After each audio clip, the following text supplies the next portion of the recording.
ऋषय ऊचुः अग्राह्यं शिवनैवेद्यम् इति पूर्वं श्रुतं वचः ब्रूहि तन्निर्णयं बिल्व माहात्म्यमपि सन्मुने।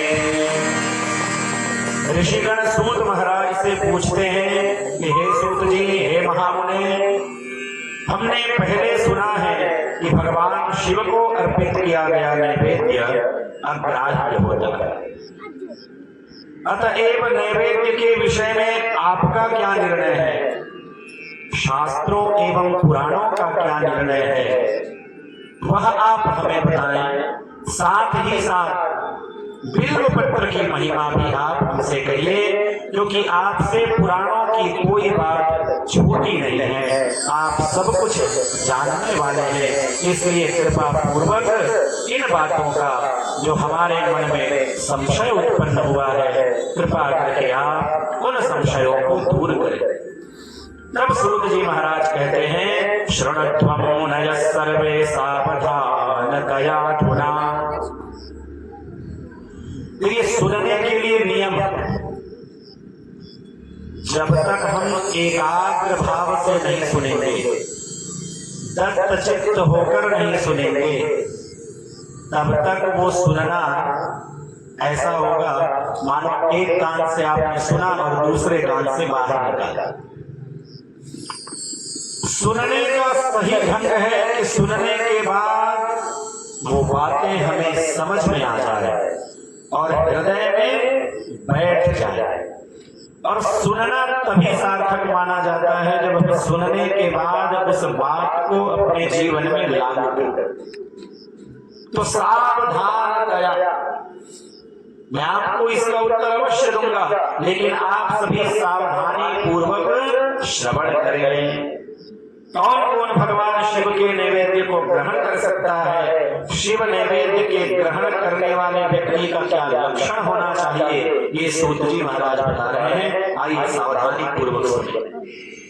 शिव भक्तः, सबसे पहला नियम बताया कि भगवान शिव के नैवेद्य को ग्रहण वही कर सकता है जो भगवान शिव का भक्त हो, भगवान शिव के प्रति श्रद्धा भावी हो, शुचि पवित्र अवस्था वाला होना चाहिए।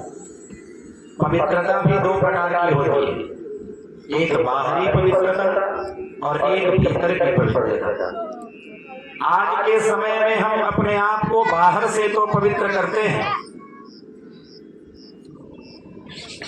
परंतु भीतर से हम अपने आप को खराब कर लेते हैं। हृदय में न जाने क्या क्या काम, क्रोध, लोभ, द्वेष, ईर्ष्या इत्यादि दुर्गुण भरे रहते हैं और बाहर से अपने आप को खूब सजाते धजाते। तो ईश्वर को बाहरी पवित्रता नहीं, अंदर की पवित्रता भाती है। इसलिए विशेष सावधानी पूर्वक हमें अपने भीतर के उस तत्व को पवित्र रखना चाहिए।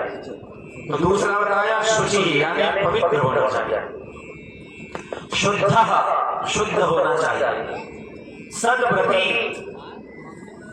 सत्य संकल्प होना चाहिए, सत्य का पालन करने वाला होना चाहिए, दृढ़ निश्चयी होना चाहिए। भक्षयेत् शिव नैवेद्यम जलेत् अग्राह्य भावना। ऐसे व्यक्ति भगवान भोलेनाथ के नैवेद्य को बड़े प्रेम पूर्वक ग्रहण करें। शिव नैवेद्य को ग्रहण करने की बात तो छोड़ दीजिए, प्रेम पूर्वक भगवान भोलेनाथ को जो नैवेद्य अर्पित है उसका कोई दर्शन भी कर ले तो शिव के नैवेद्य भक्षण करने से तो फिर करोड़ों पुण्य स्वतः आ जाते हैं। तो शिव नैवेद्य के दर्शन का भी फल बताते हैं। अलम याग सहस्रेण, कहते हैं 1000 यज्ञों की बात कौन करे, करोड़ों करोड़ों यज्ञों का जो फल है वही भगवान शिव के नैवेद्य को ग्रहण करने से प्राप्त हो जाता है। इसलिए कभी मन में संशय न कर और सौभाग्य से भगवान भोलेनाथ का प्रसाद यदि कहीं मिल रहा है तो प्रेम पूर्वक ग्रहण करें। आगे कहते हैं जिस घर में भगवान भोलेनाथ को नैवेद्य लगाया जाता है या किसी दूसरे घर से जिस घर में भगवान भोलेनाथ का प्रसाद आ जाता है तो भी वह घर पवित्र हो जाता है, वह घर पवित्र माना जाता है। इसका अर्थ है भगवान भोलेनाथ को आप प्रतिदिन नैवेद्य लगाएं और प्रेम से ग्रहण करें तो आपके घर में किसी प्रकार के क्लेश कष्ट नहीं रहेंगे, सभी तरह से पवित्र माना जाता है वह घर, तीर्थ के समान वह घर पवित्र हो जाता है। कहते हैं आए हुए शिव नैवेद्य को यदि प्रसन्नता पूर्वक सिर झुकाकर कोई व्यक्ति ग्रहण करता है तो उसका बड़ा महत्व बताया गया है, क्योंकि प्रसाद भाव युक्त होकर ग्रहण करना चाहिए। प्रसाद का अर्थ ही है प्रभु का साक्षात दर्शन।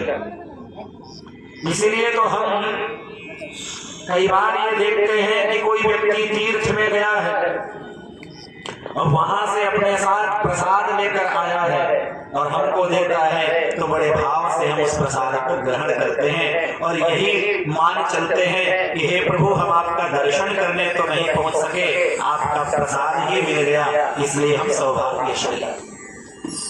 तो बड़े प्रेम भाव से भगवान भोलेनाथ का नैवेद्य ग्रहण करते, जिसमें शिव नैवेद्य ग्रहण करने की इच्छा उत्पन्न नहीं होती। कोई व्यक्ति ऐसा होता है जो भगवान भोलेनाथ के प्रसाद को देखकर ग्रहण करने की इच्छा नहीं रखता, तो उसके लिए सूत जी कहते हैं वो तो फिर पापी व्यक्ति है, क्योंकि पुण्यात्मा व्यक्ति तो कभी भी भगवान भोलेनाथ के प्रसाद का तिरस्कार नहीं करता।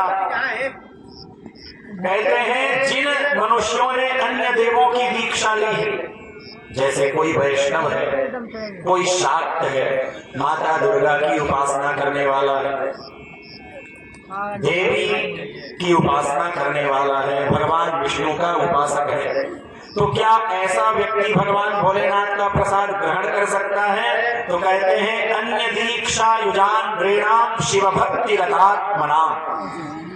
भले ही उसने दीक्षा अन्य देवों की ली हो, परंतु भगवान शिव में यदि अनुराग है, भगवान शिव की भक्ति में यदि वो अनुरक्त है तो निश्चित ही भगवान भोलेनाथ का नैवेद्य ग्रहण किया जा सकता है।